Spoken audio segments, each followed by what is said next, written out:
Good morning. So nice to see everybody here this morning. Welcome to the 60th anniversary celebration of the Danielsen Institute and the 5th Merle Jordan Conference. The skillful soul of the psychotherapist, master clinicians and theologians in dialogue. The conference is sponsored by the Merle Jordan Conference Fund and the Meta-Nexus Institute through a grant from the John Templeton Foundation. My name is George Stavros, and I'm the Executive Director of the Danielsen Institute, and we welcome you to Boston University. I want to accomplish just a couple of things with these opening remarks. The first is to say a little bit about why we're here, and in order to do that, I want to make a brief introduction to Dr. Merle Jordan. Merle Jordan is Emeritus Professor of Pastoral Psychology at Boston University, where he worked from 1969 until his retirement in 1996. He also served as Executive Director of the Danielsen Institute from 1972 to 1981. Dr. Jordan is a pioneer in the study of the integration of psychology and psychotherapy. He has published widely on this topic, including books such as Taking on the Gods, The Task of the Pastoral Counselor, Reclaiming Your Story, Family History and Spiritual Growth, and Addiction and Spirituality, Multidisciplinary Approach, which he co-edited with Oliver Morgan.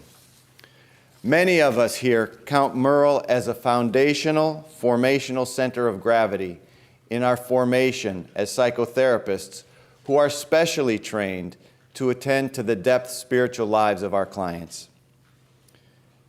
To understand, to consider, and to explore the values, the beliefs, and the experiences that land in that place that we think of as spiritual.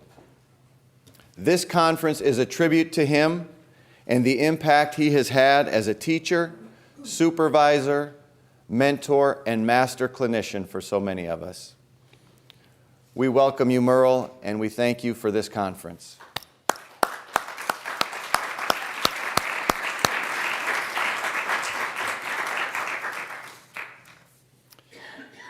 So to say now just a bit about what we're going to do today, we have asked 3 prominent master clinician scholars, one of whom presented yesterday, Salman Akhtar, 2 of whom will present today, Nancy McWilliams and David Wallen, to help us understand whether and how their personal religious and spiritual development, experiences, beliefs have influenced and been influenced by their work as clinicians. Each of them, much to our gratitude, has bravely consented to this request, that they speak about themselves, their ideas, and their work in this way, and after doing so, engage in a discussion with each other, with a group of respondents, and with the audience. These discussions will mirror one of our core seminars at the Danielsen Institute, where training staff and fellows engage weekly to ask one another these sorts of questions. One of the main reasons we've structured the conference in this way is because we believe that we learn a lot about ourselves as psychotherapists by learning about each other as psychotherapists, by learning what each of us thinks, believes, feels, and why we ultimately practice in the way that we do. This next day will give us the opportunity to do this with some of the best that psychotherapy has to offer. Finally, a brief word about who is here with us today. Through the talents and skills of our administrative staff and our technical crew, we will be joined today by people from 27 states throughout the country, as well as Washington, D.C., Canada, and perhaps even a few from the Czech Republic. We're joined by over 50 current and former Danielsen training fellows and clinical staff members here to honor Merle. by deans, faculty members, students from our home institution of Boston University and its schools of theology, education, social work, clinical psychology, medicine, and graduate school, as well as faculty and students from a number of institutions throughout Greater Boston and throughout the country. We're joined today by psychologists, social workers, psychiatrists, mental health counselors, marriage and family therapists, psychoanalysts, clergy, spiritual directors, and people who are just interested in what is going to happen in the context of a conversation between psychology and religion. We're joined today by members of the Danielsen Institute Board of Governors, including our board chair, Dan Boyd, the nephew of our great benefactors, Albert and Jessie Danielsen. Dan is joining us from his home in North Carolina, so we want to welcome him. We're also joined today by 3 former executive directors, either here personally or from their homes, Merle Jordan, Carol Bond, and Nancy Dever. We welcome them. And we also want to acknowledge today the loss of a former executive director and dear colleague, Dr. Homer Jernigan, who passed away last year. May his memory be eternal. Dr. Nancy McWilliams. She has written widely on personality structure and personality disorders, psychodiagnosis, sex and gender, trauma, psychotherapy, and contemporary challenges to the humanistic tradition in psychotherapy. Her books have been translated into 15 languages, and she has lectured widely, both nationally and internationally. She is a graduate of the National Psychological Association for Psychoanalysis. She is affiliated with the Center for Psychoanalysis and Psychotherapy of New Jersey and the National Training Program of the National Institute for the Psychotherapies in New York City. She has a private practice in Flemington, New Jersey, and I just want to offer just a brief anecdote. When our committee first started thinking about having this conference, we weren't sure anybody would say yes to this request to talk about their spiritual journey in relation to how they work as a psychotherapist. It sounded like a great idea to us, but we didn't have a sense of how that would be greeted. And when we made our first contact with Dr. McWilliams, she got back to us within 2 or 3 hours. And that was a gift to us because it really provided so much encouragement and momentum. And so we looked to her as having provided us with so much incentive to go forward with this whole project. So we thank you for that, Dr. McWilliams, and we're thrilled to have you here with us.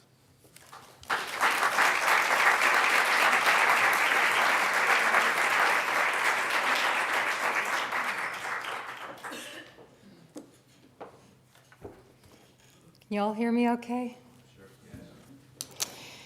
Thank you very much for inviting me, and thank you especially to Merle Jordan for conceiving this format, which I've been looking forward to as an opportunity to learn more deeply about myself and my work.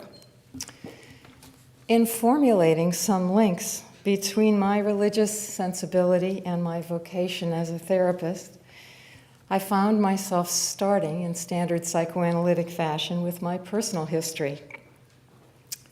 The earliest home I remember was in a New England suburb where I lived from age 2 until age 11. My family belonged to the First Congregational Church in Longmeadow, Massachusetts. And although we attended regularly, I do not recall my parents putting much emphasis on my religious education. My mother, who loved to sing, was in the choir there, and as soon as I was old enough, I joined the junior choir. The words of those hymns still return to me intact. Decades later, I think Mark Twain talked about how religion gets into young children, and we have no choice. I thought that church was beautiful. I remember thinking that as a child, and I still think it's beautiful. It's a typically a spare, elegant, white, steepled New England house of worship. I recall liking the picture on the wall of the Sunday school classroom, a kind-looking Jesus surrounded by children. I enjoyed Bible stories from a young age, especially Joseph and the Coat of Many Colors and David and Goliath. I suspect that my psychologically astute mother read me those stories in an effort to mitigate my suffering from my older sister's occasional envious attacks on me for having displaced her. This may have been the template for my later consulting scripture in times of trouble. I remember my maternal grandmother teaching me the Lord's Prayer when I was about 3. It was a source of much amusement in my family that my grandparents bickered constantly, nonstop, except when reading the Bible aloud to each other every morning and every evening. They usually read Psalms, and I became familiar with some of their favorites. My father, a deep-dyed moralist, told me when I was an adult that he had once considered going into the ministry, but had decided against it because he worried about the kind of life his wife would be expected to live as the spouse of a pastor. When I was a teenager, he once surprised me by remarking that theologically, he was more of a Jew than a Christian, meaning that he regarded Jesus as a great teacher, but not a divine being or a resurrected one.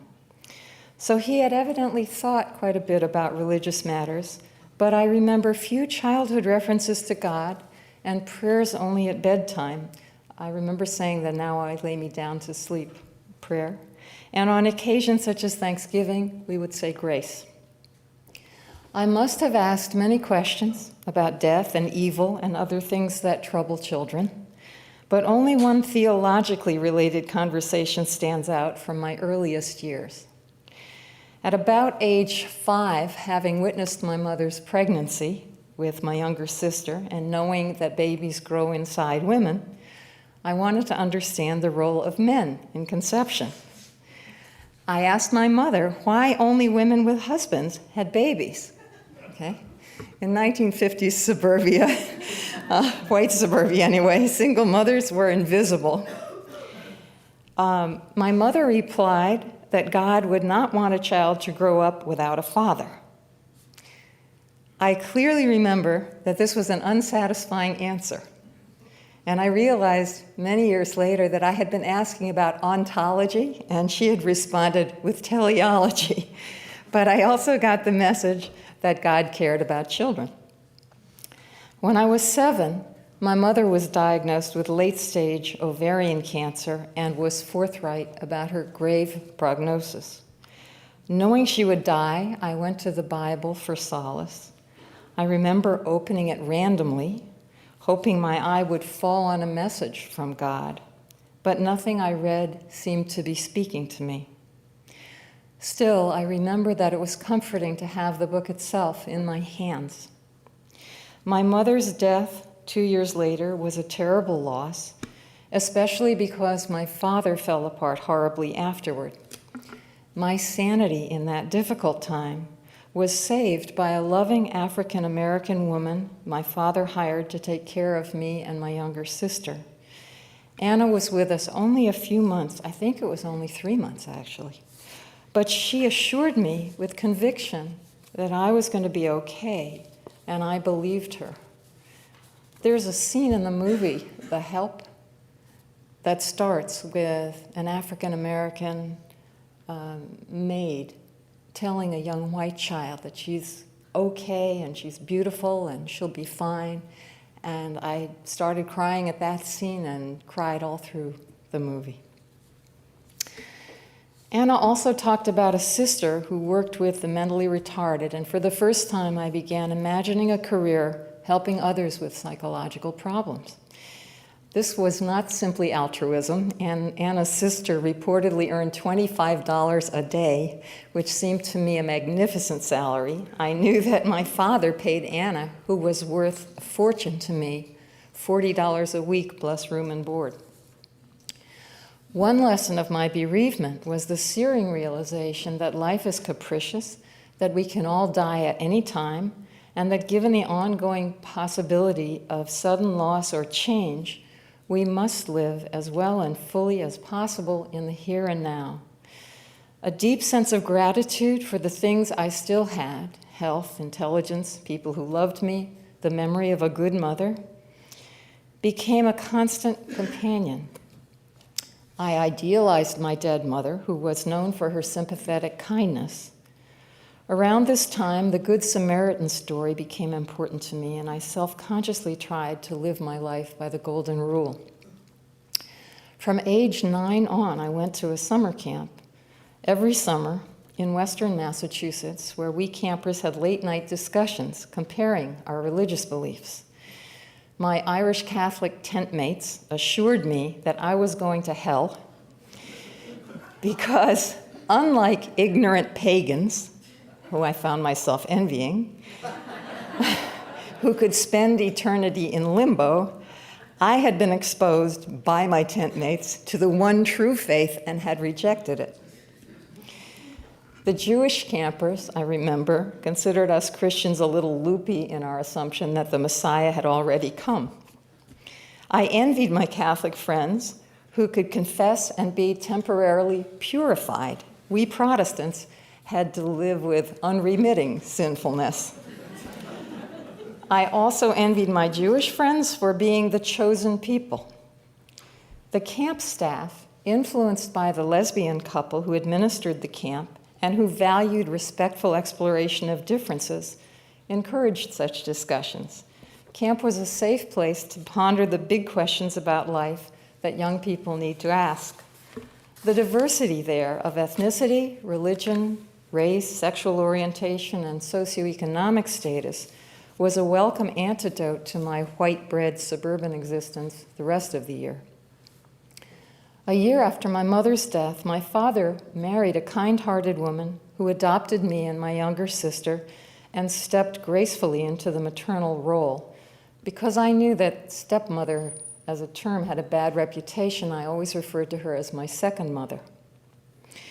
Because of a change in my father's job, we moved when I was 11 to New Canaan, Connecticut, a painful relocation for me at a hard age to leave old friends and find my way in a new and much larger school where the students seemed not particularly interested in the new girl.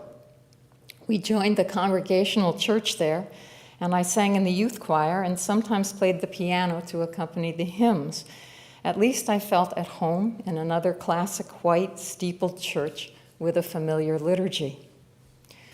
When I was 13, another change in my father's job took us to a predominantly Pennsylvania Dutch community, a suburb of Reading, where there were no congregational churches. Most of my classmates went to Atonement Lutheran. In fact, at my reunion, I was asked, "Why aren't you in the picture of graduates of Atonement Lutheran?" But my parents preferred the First Presbyterian Church, not white, no steeple, a disappointment to me. But there, I attended a weekly youth discussion group in which members of the small Presbyterian minority in my high school talked earnestly about ethical questions. I enjoyed those meetings and my new friends in this community, which was smaller, stabler, and more welcoming than the New Canaan cliques had been. But I was also homesick for New England. I began collecting postcards of white churches with steeples. Because my parents felt that joining a religious denomination was a decision that should not be made in childhood, I was not baptized into the faith until my 30s, when my husband and I joined the Presbyterian Church in which we would bring up our children. I was struggling with many epistemological, eschatological, and moral questions in high school, however, and I looked to my religion for answers.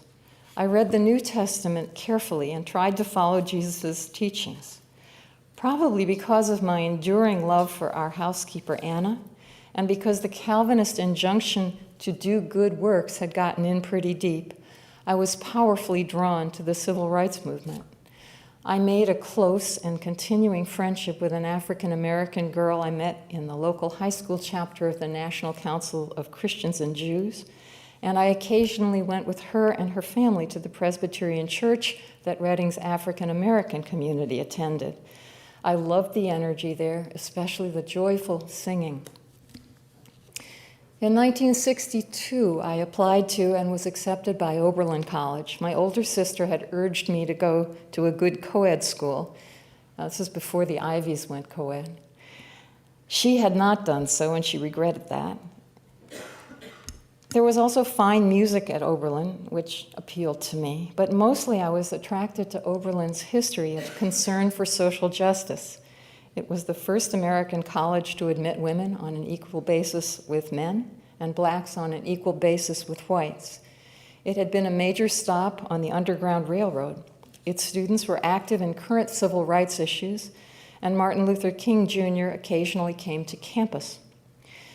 When I applied to Oberlin, the college brochure still described Oberlin as an explicitly Christian institution, and this appealed to me. Interestingly, this epithet disappeared within a couple of years on the college's brochures as the Jewish students expressed their irritation at being marginalized. The brochure wasn't really wrong. The climate of social gospel evangelism in which Oberlin was founded still pervades the place in subtle ways. It actually was founded by abolitionists who insisted that if they were going to endow this college, they would have to have the agreement of accepting people of color on an equal basis with white people. Oberlin produces legions of serious scholars and passionate do-gooders, and I'm struck by how many of my classmates have found their way to careers in psychotherapy, including Marian Burns, Bronstein, which I just learned last night. I met my husband at Oberlin. He was a young professor of political science. I heard about him first as a radical from Berkeley. The first time I heard him speak was at a chapel talk. I had attended out of curiosity. It did not fit my stereotypes that a Berkeley leftist would be giving a sermon. My husband was a spellbinder, and I decided to take some courses with him, which led to my majoring in his field and choosing him as my faculty advisor. I fell in love with him when he reached out to me in the context of my beloved stepmother's terminal cancer diagnosis when I was 18, a traumatic repetition, as you can imagine, for my family. My husband, later, Carrie, also encouraged me to read Freud, handing me a copy of Civilization and Its Discontents and suggesting that I do my junior thesis on Freud's political theory. He said to me, "You're pretty psychological. I think you'd like this." I then fell in love with psychoanalysis and began imagining a career as a clinical psychologist. We married at the beginning of my senior year. This was before the era when faculty-student romances were regarded as inherently exploitive. Despite the age difference, we had a lot in common, including a Calvinist sensibility. Carrie was a deeply religious and brilliant man, a serious and learned Christian, but also a kind of walking ecumenical movement. He had studied with Jesuits and with a leading rabbi, as well as within the Protestant tradition in which he was raised. He read Hebrew. It was always fun to go to bar mitzvahs with him, and people would notice that he was reading along with them. He taught religion and politics, and he knew a great deal about theology. Now, several years after his death, I still miss my conversations with him on those topics. When I went through psychoanalysis in my 20s, which was for me a profoundly therapeutic experience with a warm Jewish social worker analyst who ran a settlement house on the Lower East Side of Manhattan, I became aware that I struggle with unconscious edible guilt, mostly of the did my badness somehow kill my mother's variety, and guilt in general. Because of that tendency, the Protestant notion of radical moral equality, that we are all equal in our sinfulness, has always seemed self-evident and comforting to me. I remember struggling as a teenager with the problem of the sin of pride. How could one conquer that sin? As soon as I felt I was succeeding and being less prideful, I noticed I was taking pride in my humility. I now think about such questions in the psychoanalytic language of infantile omnipotence and narcissistic entitlement, but it was the Christian terms that framed my first efforts to understand the complexity of being. In my analysis, I noticed the differences in temperament between me and my analyst. Like many self-critical Protestants, I was always looking for the right path of service and trying to resist self-indulgence. When I read The Protestant Ethic and the Spirit of Capitalism in college, I was astonished that Max Weber could put words to a sensibility that had been water to the fish for me. The Jewish sense of paradox, irony, trade-off, the kind of on the one hand, on the other rabbinic outlook, was a welcome corrective to my tendency toward being self-righteous and opinionated. Training as an analyst in New York in the 1970s, I felt treated as a curious minority, and I joked that I practically had to learn Yiddish to graduate from my institute. The cultural differences between me and my Jewish colleagues and the overall Jewish sensibility informing psychoanalysis itself were sources of fascination to my young adult self. And by the way, I did not identify with the kind of psychoanalysis that Salman Akhtar was contrasting himself with yesterday. I was in the first institute that was founded in order to welcome non-MDs into psychoanalysis, and it appreciated all kinds of theoretical diversity as well. So I didn't get the party line medical ego psychology authoritarian training as my understanding of being a Freudian or being an analyst.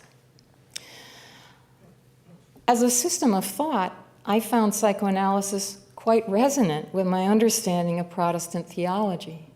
Freud's concept of psychic determinism, for example, did not feel too different from Calvin's idea of predestination to me, something I thought a lot about. I was not surprised to learn that Freud had had warm, intellectually stimulating friendships with Protestant theists. Later, as a therapist serving patients of diverse religious sensibilities, I discovered Robert Lovinger's working with religious issues in therapy. His depiction of the sensibilities characterizing the major religions in the United States deepened my understanding of my clients. Lovinger attributed the devaluation of faith that was common among therapists not only to their identification with Freud's effort to frame religion as an illusion, but also to the fact that most people's religious education ends at about age 12. That felt right to me. It's easy to conceive of religion as childish if one has stopped learning from religious teachers at an age when one is still thinking like a child. As I consider my religious background and its effect on my work, I suspect its strongest influence has been on my overall moral sensibility. I loved Jesus' tendency to hang out with prostitutes and lowlifes. The Judeo-Christian emphasis on the dignity of every person rings true to me. The golden rule, or simple kindness, still seems to me a pretty good guide for living, though a friend of mine who studies Judaic texts has told me there's an earlier rule: do not do unto others what you would not have them do to you. And somehow I like that even better. The ethic of respect, the I-thou, subject-to-subject connection that I hope characterizes my clinical work, derives directly from the Judeo-Christian tradition. The concept of grace, that God loves us despite our not deserving his love, has always moved me. I distrust worldly authority and cherish the radical egalitarianism of Christianity and the back-to-basics drive of the Protestant movement. I enjoy the writings of sensitive religious thinkers such as Karen Armstrong and Marilyn Robinson. I am not observant. I do not pray or meditate regularly, but I'm ongoingly aware of the presence of God, or whatever we call that which is unimaginably greater than ourselves. I experience my spirituality mostly in two areas: awe and gratitude. Awe takes me over whenever I witness the magnificence and beauty of things that defy moral comprehension. when a patient makes a surprising discovery or has survived a traumatic background with more resilience than I would have thought possible, or in mysteriously synchronistic moments when my client and I have a similar dream or find ourselves with the same mental image, or when I witness sudden growth after a stretch of mutual frustration and deadness, I feel awe. In the natural world, I can be overwhelmed by the numinous. Snorkeling at the Great Barrier Reef a few years ago, I felt dumb with wonder at the beauty of the vast, silent, magnificent underwater universe. I'm often possessed by gratitude. I find myself saying spontaneous prayers of thanks for my life, my family, friends, bodily pleasures, moments of joy, natural beauty, for meaningful work, for all the people who have nurtured me. I am keenly aware that although I've worked hard to succeed as a therapist and teacher, I've had innumerable advantages of which I was no more deserving than anyone else. I have written about gratitude and remorse as the glue that support and repair relationships, and I understand narcissistic psychopathology in terms of the absence of the capacities for genuine appreciation and apology. It seems to me that I'm circling back to the topic of the sin of pride and the value of recognizing the futility of human efforts to be perfect or omnipotent. The notion that we are all, in Sullivan's words, more deeply or more simply human than otherwise, and as Lacan noted, we are all broken, has a deep appeal to me. Some clinical ramifications. I've worked therapeutically with many people of faith and several practicing clergy. They seem to have radar for professionals who disdain religious belief, and they may find their way to me because they've picked up in my writings a respect for the spiritual. Most of my more religious patients have been observant Protestants, Catholics, and Jews in the mainstream of their respective traditions. I've also worked with committed Quakers, Eastern Orthodox clients, fundamentalist Protestants, Hindus, and Buddhists. I've had Muslim students who taught me a lot, but I cannot ever recall working intensively with an observant Muslim client. Much of psychotherapy, at least as I see it, is simply bearing witness. Unbearable suffering and the inability to imagine anything better require a relationship in which grief can be tolerated and hope can emerge. When I was bereaved as a child, I was comforted not by those who tried to distract me, but by those who could bear my pain and tell me the truth. The language of my religious tradition captures this universal human need for honest engagement with suffering, as in Isaiah's Man of Sorrows, acquainted with grief. I have appreciated writers who construe therapy as a mourning process, for example, Boston's Martha Stark, and I am allergic to facile efforts to fix what ails us most deeply. I have welcomed the now extensive empirical research showing that it is the relationship, not the technique, that heals. Psychotherapy feels to me like a sacred trust. Like Jerome Frank, I see therapists in secular and diverse societies as having a priestly function, one that is under threat these days, but that's a different paper. The 45 or 50-minute session and the other conventional boundaries of treatment provide a container in which both patient and therapist can tolerate the pain that we must process in bits and pieces in order to heal from our psychic injuries and begin growing again. I resonate to theories that emphasize our shared humanity, our inability to know fully someone else's mind, our inevitable wounding of each other, and the cycle of rupture and repair that characterizes therapeutic progress. I think that for me, psychoanalysis has become a kind of religion, not in the sense of being doctrinal or dogmatic, but in the sense of offering a worldview and an ethic of honesty. Sometimes I muse that I have become an evangelist for psychoanalytic ways of understanding human psychology and emotional suffering. I identified with my father's moralism and my mother's compassion, And notwithstanding the notorious arrogance of many in the psychoanalytic community, especially in its heyday, I cherish the attitude of humility that I think is inherent in theories that emphasize how much of our behavior is unconsciously motivated. This feels like a familiar spiritual surrender, a continuation of my Judeo-Christian preoccupation with smallness in the face of the infinite.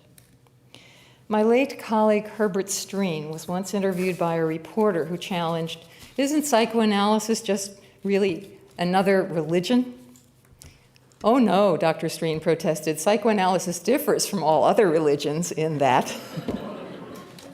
And I completely identify with that slip. Many of my patients struggle with issues of faith. Here are a few vignettes from my practice in which religious issues played a big part. One of my most rewarding clients was a woman who worked as a pastoral counselor for a fundamentalist evangelical denomination that emphasized the sinfulness of homosexuality. She had read one of my books and felt I might respect her religious convictions, though, as the transference elaborated, she was in constant expectation of my contempt, the attitude with which her mother had typically responded to her individuality. This woman knew she was gay, but she believed God did not sanction homoerotic love, and she was committed to a heterosexual marriage, a difficult one with an abusive husband. She could not imagine improving her life, given her theology, but she told me she wanted someone to know who she really was, and she wanted to feel alive again. This was a long treatment in which I watched her slowly feel seen and accepted as she was. Although I never took a position about what she should do, she eventually gave up her hatred of her sexual orientation. Ultimately, she addressed her situation with courage and honesty, left her husband safely, dealt honestly and effectively with her children, and only then met a Christian lesbian partner whom she eventually married.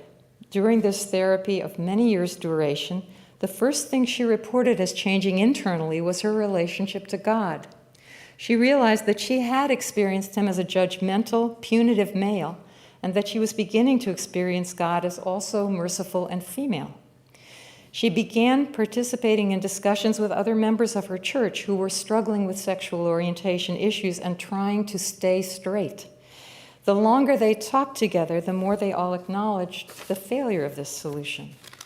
Eventually, she told me her theology had evolved, that she believed that God loves people as they are. She began the wrenching process of leaving her marriage, her disapproving church community, and her restricted life. She retains her deep faith and her spiritual practices, but worships now with her same-sex spouse in a new, accepting environment. Another of my patients is a man who grapples with significant paranoia. He was reared by secular Jewish, and I would say anti-Semitic, parents who literally threatened him when they wanted to control him with the declaration, "Hitler is coming back, and next time he'll be coming for you." Not surprisingly, he associates his Jewish heritage with humiliation and sadism. Attending a Buddhist temple has helped him to relax and get some respite from the otherwise constant hypervigilance and agitation to which he is prone.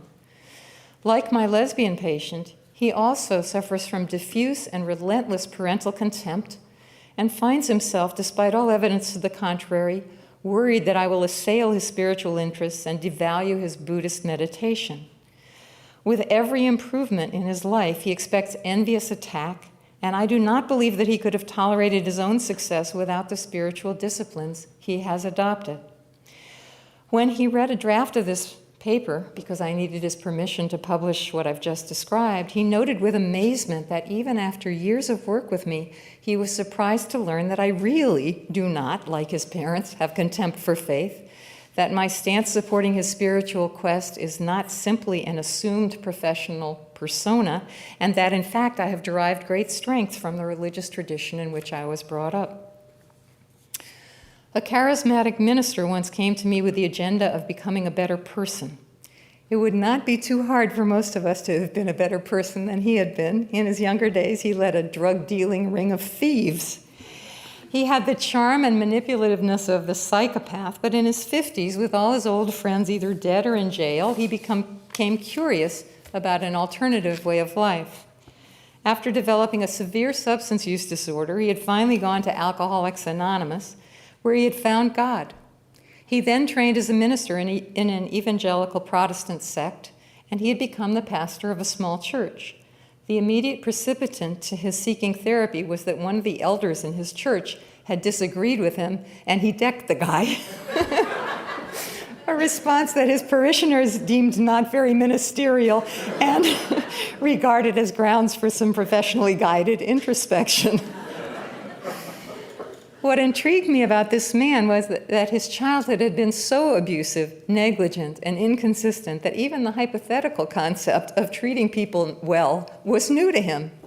The only reasonably competent adult in his history was an uncle who was good with his fists, hence his reaction to the unfortunate elder. He resembled an anthropologist attempting to figure out the mores of an alien tribe of ethical people.